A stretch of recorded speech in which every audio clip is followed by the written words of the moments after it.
Oh, thank you, Kit. Is this working? Yes. Hello, everyone. I'm so happy to be here with you. I heard of 7 and 7 already last year, but unfortunately my nomadic journey didn't take me to Thailand, but it did take me to Spain, so I'm really thrilled to be here with you this year, this week, and I'm honored to be opening the main stage days. So I'm hoping this talk is going to give you a kind of framework and a few different things to think about as you listen to the different talks over the coming days. So my name is Anna Lundberg. I call myself a success coach and a business strategist. So I help people basically figure out what it is they want to achieve in different areas of their lives and then work out how they're going to get that. And what I'm going to talk to you today about is success, and of course specifically in the context of being a digital nomad. The SE, by the way, just to say, is not because I'm Ponzi. It's just that Anna Lundberg is one of the most common names in Sweden, so whenever I need to get a social media handle on my website, I need to add my middle initials. So that's Sophia Elizabeth, just so you know. That's how you'll find me. So to talk to you about success, I want to go back to school, and at least I want to go back to my school. And this is me at 17, graduating from the American high school where I did the IB. And I recently rediscovered that, looking through my yearbook, I was voted to be most likely to succeed by my classmates. And I have no idea why they chose me, and I don't really know what they meant by success. If I think about it, I imagine it was because I did really well in school, I got good grades, I graduated valedictorian, which means that you had the highest grade point average in my year. And after graduating, I went on to Oxford University, do my undergraduate degree. I then went on to do a master's degree at the university in Geneva in Switzerland, the university where former Secretary General of the UN, Kofi Annan, studied. After that, I went into a very good job, and I was there for 7 years still in Geneva, Switzerland. But, and this may be familiar to some of you in the room, when I looked back over those years, I realized I'd been on sort of a conveyor belt. I hadn't really been making intentional choices about what I wanted to do. When I went on to university, I chose philosophy, politics, and economics, not because I wanted to study politics, but because it was three courses, and I didn't have to narrow down my options to choose one topic. I went on to the university in Switzerland simply because somebody said, oh, there's this university in Switzerland, and I didn't know what else to do, so I thought, oh, okay, I'll do that. And after that, I wanted to continue in development, so I wanted to work at the UN or in an NGO, but the one company that gave me a job was in the private sector, so I was like, oh, okay, I'll do that. So, really not making any kind of intentional choices about what I wanted to do. And it all came to a head in 2013, and I guess I can't really think of what the specific trigger was, but something happened, things had just built up over time, and although I had this sort of impressive CV on paper, it just didn't feel meaningful to me. So I didn't quit, but I asked my boss for a sabbatical, and I was allowed to go off for 3 months. So I traveled across South America. So that's me at Machu Picchu. I did the Inca Trail, I saw the Galapagos Islands, I did the Salado Uni, all the things you're supposed to do. I sang Evita songs in Buenos Aires, and I had my iPhone stolen, I had an incident with a gun, and all sorts of other things.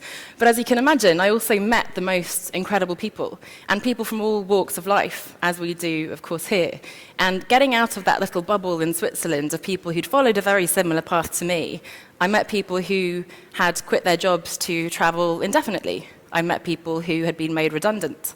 Some people were traveling for 6 months. People were traveling alone, people were traveling in couples, they were old, they were young. And it sort of just opened my perspective, I suppose, to all these different possibilities that I hadn't really considered before. So halfway through that trip, I called up my boss and I quit.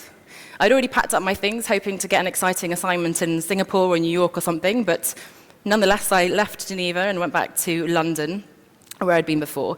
And initially, I sort of ended up consulting. So I did basically the same work that I'd been doing at that company, but independently for other companies.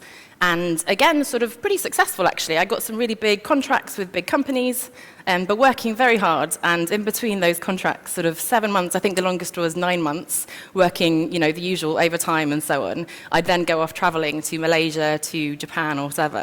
But 2 years into that, I realized, hang on a second, I've just ended up doing the same thing that I was doing before, but without the health insurance, without the pension, without my wonderful colleagues and things. So I thought, that's not really why I quit my job. So to the extent that you can quit a job for yourself, I sort of quit that consulting job, and I tried to go completely location independent. So I certified to be a coach, initially just for my own personal development, but I loved it so much that I started coaching virtually by Skype. I started consulting startups and entrepreneurs so that I could do that a bit more virtually and remote. And, again, I was becoming nomadic. I was traveling the world with my business. And again, sort of on paper, that looked probably quite successful to my friends, and, I was having a fabulous time. But a few things during that time. And one was during that first trip in South America, actually, I missed the weddings of 3 of my really good friends. I was single, and I would meet guys who I thought, ooh, this could be something. And then I'd move on to the next destination before I got to know if that might be the case. And worst of all, I missed the birth of my little baby niece, Evelina. And not just that, but my sister went through a really difficult time when she was born premature, and that's time that I can never get back. I was somewhere in a jeep on the Salado Uni without mobile reception, so I still don't know exactly which day she was born, which is pretty terrible. And that was very difficult for me to miss those things. And then this happened. So last December, I met somebody, big capital S, and I fell in love with someone who actually grew up very close to me in London. So everyone finds this hilarious because I've been traveling the world, not really looking for love, but nonetheless, I found it right next door. So this year, I've been hanging around London, and that, from a work context, has meant that I can do more sort of face-to-face work, and I can develop more ongoing relationships with people in a more sort of physical and intimate setting, I suppose. I went to Wimbledon this summer for the first time, which has always been on my bucket list, and of course, spending much more time with my lovely niece, Lena, and my nephew, Oscar. So, that's been a change as well this year as I've become, I guess, a little bit nomadic, but still location independent. And because I've been in London, I've actually had the opportunity to go back to both of my old schools, and in some weird, ironic twist of fate, I'm now talking to students and talking to them about what success means and how they might be able to create success in their future career. So I've sort of come full circle to where I was. The worst thing I realized when I was talking to these guys is I'm now double their age. I'm double the age I was when I graduated, which is a little shocking to me, but nonetheless, I'm really interested now in exploring this idea of success and what it looks like and how we can hopefully get younger people thinking in a different way from the beginning so they don't have to make my mistakes, they can make different mistakes instead. So before going into that, I just want to say, I guess, a few words on why I talk about success. Because people ask me, but why don't you talk about fulfillment and happiness? Why are you so obsessed with success? And it's not that I'm obsessed with success. I feel it's that we're all obsessed with success. We're bombarded with these images of success, whether it's the traditional sort of Wall Street, that man in the suit, big house, American dream definition of success, which I think most of us have rejected to some extent, or if it's the new modern sort of hustler who's making money while they sleep and traveling the world as a best-selling author or a thought leader and all these things. That's another image we now have. And even at a sort of lower daily level, we have on social media the presentation of our very best, shiniest selves. I'm posting on Instagram all these great shots of Barcelona and coffees in co-working spaces, but I don't tell anyone that I'm tired or that I'm not sleeping this week and I've got all these deadlines, and oh my goodness, you don't really share those vulnerabilities and stresses that you experience. So it's not that I'm obsessed with success, I just feel that the world is obsessed with success. And secondly, if you look up the definition of success, it simply means the accomplishment of an aim or a purpose. And that means it's completely open to us to define what that means. So it can mean fulfillment or happiness, but of course that then begs the question of what fulfillment or happiness means to you. So to look a little bit at what success means and has meant over the years, I like to let's time travel, become time-traveling nomads and not just geographical nomads, and go back to ancient Greece. And as I've discovered, the word for work in ancient Greek is pornos, which comes from the Latin poena, which meant pain, torment, and sorrow. So in those days, of course, they had slaves who did the manual labor, but work was really not something that was admired. So it was all about the leisure time. And a gentleman in particular would spend his time philosophizing and doing the arts and getting very wise and moral, but certainly not working. So it's just an interesting contrast maybe to what we see today.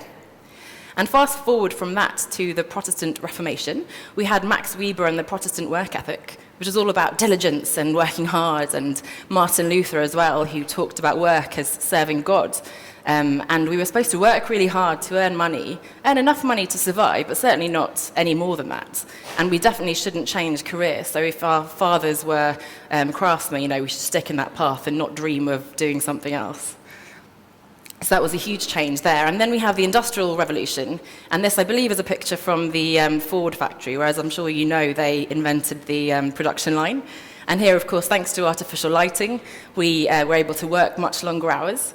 We were an anonymous cog in the machine, really. We were just one piece of that sort of production process, and certainly not a lot of scope for exploring fulfillment and happiness and all these things I'm talking about today. And finally, perhaps, or not finally, but this is perhaps the most familiar image that we have of success. It's a very sort of white man, as I said, American dream, earning lots of money, having a stable job, having a partner, having children, and all these things that come with that. And let's be honest, probably for women, the image was something more like this for a lot of this time. So let's not forget that. And finally, we come to the pinnacle of success. We come to the paradise of life as a digital nomad. We are millennials who live our lives on beaches where we have our laptop in one hand and a pina colada in the other, and we're earning money while we sleep. So clearly, we have reached the ultimate definition of success, and we can stop there and live our lives forever and ever. Amen, I was going to say. But perhaps not. I think the danger here, and as you can see, there's been a range of different definitions over time, and the danger is in rejecting one of those definitions, we end up taking on another. And why does that matter? Why does it matter if we live our lives according to someone else's definition of success? Well, you may have heard of an Australian nurse called Bronnie Ware. She worked with people in palliative care, so people who were very near the end of their lives, looking after them, and she collected the top 5 regrets of the dying. And the number 1 regret was, I wish I'd had the courage to live a life true to myself and not the life expected of me.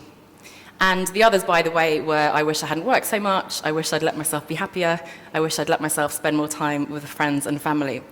The problem is, if we're working towards a goal that isn't meaningful to us, when we achieve that goal, it's not really going to make a meaningful difference in our lives. And again, if we're working towards someone else's definition of success, then we're going to end up over here, whereas perhaps we wanted to be over there. And why does that even matter to us? Well, I know a lot of us have quit our jobs, probably for the freedom and fulfillment and the excitement of traveling the world, but I think ultimately we're looking for something more than that. We're looking for meaning, we're looking for fulfillment, and we're looking to make some kind of positive impact in the lives of others. And that takes a bit more than just sitting on our beaches with our laptops and that pina colada. Well, I do like a pina colada. So that's what I'd like to do for the rest of the talk now, to start to reimagine what success might look like. And we've got a few other talks over the next days about dating and families and so on, so hopefully this will give you sort of an introduction to those sessions. And before coming here, I tweeted some digital nomads to ask them what success means to them, and I've pulled out some of those quotes, so thanks to everybody who did reply to me. I'm going to read these out. So first of all, Kiri, we have, success to me means having the ability to spend time with people I care about without worrying about work things, and she highlighted hashtag being present. The next one, having the chance to take my family on all sorts of weird and wonderful adventures and earning some cash along the way. Chris Gillibay from the World Domination Summit, he talks about continuous improvement for myself and others. The Coffis said, these days it means being excited about getting out of bed every day because I can't wait to get back to work. And finally, our very own Kit with perhaps the most holistic definition. To me, success is a constellation, being of use, helping others, staying true to my mission, enjoying deep relationships, and having lots of fun. So in my experience, there are 5 different areas, and if you look back at that slide, you might notice that I've cleverly fit them into the 5 different areas that I've identified. So my own personal experience, but also working with clients. I believe there are 5 different areas in our lives that we should be considering beyond the traditional domain of work and career to really achieve that holistic definition of success. And I'm going to go through each of these in a minute individually. They are live, love, learn, lead, laugh. And I do love a bit of alliteration. So luckily I managed to fit those into 5 L's, very important. So the first one is live, so wellness and well-being. And as I'm sure you're all aware, when we travel on holiday, we can drink every day, we can eat and indulge in the local delicacies. We don't go to the gym because, hey, we're on holiday. Maybe not so much when we're traveling ongoing. When I was in South America, I wrote a blog post called Get Fat with Anna, the South American Backpacking Diet. Because I ate a lot of this, I ate a lot of carbs. Dulce de leche? I did not do a lot of exercise. Those 4 days of the Inca Trail were not enough to burn off all those carbohydrates that I was eating. And when my friend saw that picture of me in Machu Picchu, she said, wow, you were fat. So that's a nice thing to say. So clearly, This is an area that I wasn't focusing on so much in my early days traveling. And I wonder how many of you, if you were here, signed up to the Nomad Fitness yesterday morning? How many of you turned up? Yeah, there weren't a lot of us there. Apparently, it was one of the most popular topics that people asked for, but clearly not necessarily something that people wanted to turn up for early in the morning on a Friday. There was a beautiful sunrise. We had a really fun day, and I'm glad I went. But, these are things to think about. And I'm mentioning just healthy eating and exercise, but it's not just that. It's physical health, but it's also mental health, emotional health, spiritual health. We had a doctor yesterday, Mariana, talking to us about this yesterday, which I was really happy to see. Health and well-being is really the foundation on which everything else is built. And unfortunately, it often comes last, but I think it really needs to come first. So that's the first L, wellness and well-being. The second one is love, and I don't just mean romance and hot guys on mountaintops. I mean broader relationships. So with our friends, with our colleagues, with fellow digital nomads, and even with our local community, that feeling of belonging. So as I said, when I was traveling, I was single, and I actually do really well by myself. I'm a bit too independent, perhaps. I can work really hard, I'm very driven, and I'm pretty happy by myself. But maybe when you're sitting on that mountaintop taking the selfie, you might be looking to your left and thinking, hang on, maybe it would be nice to have someone to share this with. And if so, maybe it's something that you need to shift a bit more attention to, if that's something that you'd like to do in the future. And we're also talking about families, I think, later today or tomorrow, and that's another thing to consider if that's something that is important to you in your life. It is something that requires a bit of proper attention. And you saw that I missed those special hands up then, who's missed a special family event or a birthday or a wedding, something they wish they'd been there for, and who's ever felt lonely on their trips? Yeah. So that's an important thing to consider. So yes, we're having an amazing time traveling, but how are we connecting with people back home? So of course we have Skype and FaceTime and so on. Hopefully we are earning enough money so that we can travel back now and then. And also, this kind of event is such an amazing place to meet like-minded people, and I hope we all get to stay in touch going forwards and to maybe meet up somewhere along the road as well. The next one is learn. And for me, this is a really important value. I'm all about continuous learning and developing. And I think all of us are sort of getting out of our comfort zone on a regular basis because we're traveling, we're getting to new cultures, we're learning languages, learning how to use the local public transport system. I always find that quite exciting. But also in work. So I've been talking to a few of you. Somebody was earning lots of money with passive income, but they were bored and they wanted to now work a bit harder. So they've now learned coding, and they're going to be shifting their business in a totally new direction. Someone else who's earned 100K, which we all think, hooray, that's really the goal, that's what we all want to do. But now actually thinking, okay, but what's the next step? So it's about constantly thinking about what is that next goal. Pushing ourselves, not too much, but nonetheless pushing ourselves forward, so we're constantly evolving. In a job, we have a boss who will tell us, you've got to go to this training, or hey, you're ready for promotion. If you're the boss of yourself, when are you going to give yourself a promotion? When are you going to get a salary increase? And when are you going to take on more responsibility or maybe expand your business? The next one, and I do have work and career here because it is a part of life, one part, but nonetheless a part. But here I'm talking about much more than just the prestigious job title and so on that we left behind, but really thinking about having a meaningful impact. And taking the perfect Instagram shot of our coffee in a co-working space is not having an impact in the world as much as I like to do it.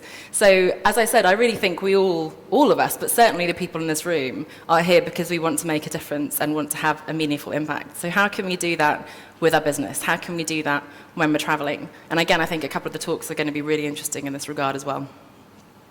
And then finally, and it's a hard one to pin down, but very important, fun and spontaneity. I tend to pack my calendar so full and have so many to-do lists that I don't leave a whole lot of space for just doing fun things. How often can you say yes to something random that someone asks you to do? And more importantly for you all, how often do you actually take a holiday? We're traveling all the time, but I think certainly I always have my laptop and my phone. Next week I am going with my boyfriend to Portugal, and he has a normal job. So I'm hoping that I can put my computer away at least for a few hours and have some proper time with him and proper relaxation. So that's something important to think about. So those are the 5 areas: live, wellness and well-being, love, relationships and romance, learn, development and growth, lead, career and impact, and laugh, fun and spontaneity. And I wonder, looking at those areas, is there anything that you feel is missing? What would you have expected to be there when I'm talking about success? What do you think? Is it complete? Oh, great, okay.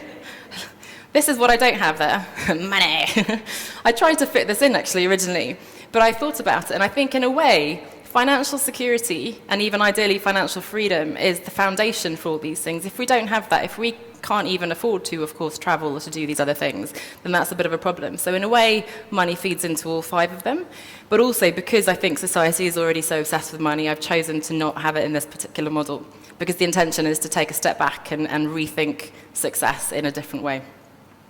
So again, those are the 5 areas. If, maybe this has sparked something, a quick little exercise you can do when you have a few minutes is just to sort of rank yourself from 1 to 10 in each of these areas and see, oh, that's a 3 or a 4. Certainly for me a few years ago, romance was a 3 or a 4. It's not something I really thought about. I'd go around saying, oh, I'm independent, I don't need a man, all the good ones are taken, da-da-da. But I realized actually I would like to meet somebody, and that awareness is incredibly important. And then I focused on that area a bit more, went on a few more dates and so on. Now, health and well-being is a really important one for me, so that's why I'm going to the fitness. I'm trying to do a bit more meditation. I am incredibly driven, and if you saw me this morning, I'm constantly sitting at my computer doing things, and I need to learn to take a step back and relax. Personally, I struggle with migraines, which I had a lot at work, but also now, certainly sitting at my computer all the time. And I also had a bit of a cancer scare earlier this year, so that's when you realize what's really important, and taking care of our physical and, as I said, mental, emotional, spiritual well-being is fundamental to everything we do. If you'd like to take it a step further and read a bit more about this, I did develop a little ebook. We all like to do content and ebooks, don't we? So if you can see the link, it's onestepaside.com/7and7Barcelona. You do need to put your email so I can email it to you, but you can, of course, unsubscribe as soon as you've done that if you'd like to. But it's basically telling you a little bit more about these 5 different areas. And it's a quiz then with 10 questions on each area. So it's in a way, an audit of how you're doing in these areas. And I want to caveat all this with, this is not a scientific analysis. I don't want you to be too disappointed if you get a low score in some areas. And likewise, the goal is not necessarily to get a full 50 in all of them. So it's all about looking at where you are and seeing perhaps if there is a gap. So again, as I said, for me, romance was a bit of a gap, and I hadn't really thought about that. So I shifted my attention to that. Now with the health and well-being, okay, what can I do to change that? And it's certainly an ongoing process. So it's about balancing these different areas. I've spoken to someone just before the talk as well about that. There is no end goal except death, and I don't think we're sort of working towards death. So I think it's a constant evolution. Your goals will change. Your priorities will change. And I think my main message to you is to allow that change to happen, to not get too caught up in what other people are doing. If you want to settle down, that's okay. So I think a lot of us have friends and family who sort of live vicariously through us, and they say, oh, you've got such an exciting life, you're always doing these amazing things, and it's a lot of pressure. I feel like I need to always do amazing things, and oh my gosh, if I actually stay in London for a few months, what will they think? They'll think, oh, finally she's become sensible, she finally realised what we knew all along, she's now going to marry, have kids, get a proper job. And if I want to do that, I should be allowed to do that. If I don't, then I should be able to choose my own path. So it's just, again, being aware of those expectations from other people and from ourselves. Again, going back to when I first quit my job, I got into this sort of adventure group, and you'll see I had that paddleboarding picture, and I love it. And I've been doing kayaking, and I went paddleboarding and canoeing down in Mississippi, but I got caught up in all this adventure tribe, and everyone in that group was, cycling backwards around the world through Antarctica or whatever, and that was their full-time job that they wanted to do. I don't want to be a professional adventurer, but I got caught up in that excitement, and I thought, oh, this is what I should be doing. And I thought, okay, no, that was a part of my journey, but that's not necessarily how I want to form my career and my life. And likewise, when I first quit, I think I went a little bit too hippie and freedom, money doesn't matter. And I turned my back on all my marketing experience and my branding and so on. And actually, that's really important, and bringing those skills with me to a career where I now use those skills, but also start to explore these areas that are more interesting to me. That's the balance that I'm trying to find. So it's, as I told you at the beginning, I told you a long story about my background, but just to show you the evolution that can happen and the different choices that you can make along the way. So that's basically what I wanted to tell you today. I don't want this to be one of those things you go, oh, that's interesting, and then never do anything with. So I always encourage people to take one step. So either if that's now, this has already triggered an idea for you that you want to do something in a particular area. It can be as small or as big as you want. It could be researching a course, perhaps, or calling your mum, signing up to a dating site, whatever you want it to be. But I'd love you to identify one step that you can take today If you'd like, you can tweet me at Anna S.E. Lundberg, or you can just come and tell me in one of the breaks. And certainly after you've done the audit as well, it may become clear if there's something that you'd like to do. But that's my message for you. I'd love you to reconsider what success looks like in different areas, and I wish you every success, whatever that means to you. Thank you so much.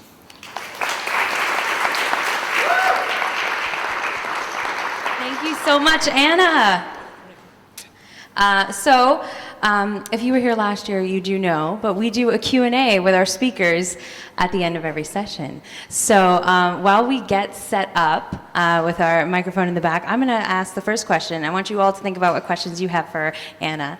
My question is, when you've made your goal, like you're like, I'm going to try to relax more often, maybe meditate every day, get rid of those migraines, and you get really off track. Not that I'm speaking from personal experience.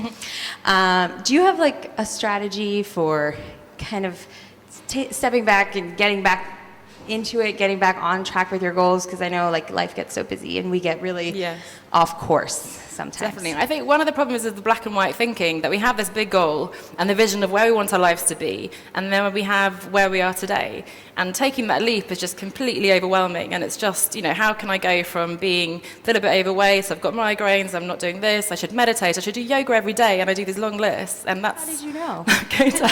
I'm with you, kid. I have one of those lists too.